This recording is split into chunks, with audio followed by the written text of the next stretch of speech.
got beef with some of you, okay? And even if I don't have beef with you, you should still stay for our little lecture, okay? Which one of you is telling the parents of young children, like under the age of 4, or people who are like chronic caregivers, that when they come in and their labs are a little bit different, their cholesterol is maybe a little bit high, their body looks a little bit different, which one of you is telling them that they need to diet and exercise and sleep more? Because before even assessing how like at the end of their limit they are, I know it's not you.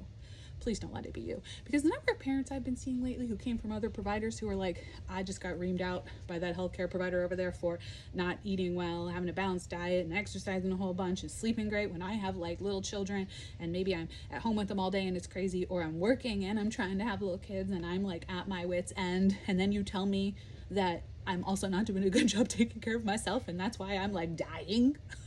Like that's a lot to lay on somebody, and I think we should have a slightly different conversation for people who are in that situation. Okay, here's kind of what I say. You can say whatever you want, but just keep it in the back of your head. I say, hey, I think you notice that your cholesterol is a little bit higher. Long term, here's what that can cost. Let me talk about that. But I don't want you to really stress about that immensely right now, because we have to look at what's changeable in your life, and you have small children and you don't have a lot of time to yourself. Okay, by the end of the day you might just be like, oh, I survived, and that's great. There's going to be a time in your life where that's not this case. Okay, even in a couple of years that's not going to be the case, and we can bring back things into our life. Even as we go through this period, we might be able to grab a little thing. Sleep is the most important, I think. Let's grab some sleep. Maybe we can grab some exercise here and there, and we'll eat what we can to fuel our body well, okay?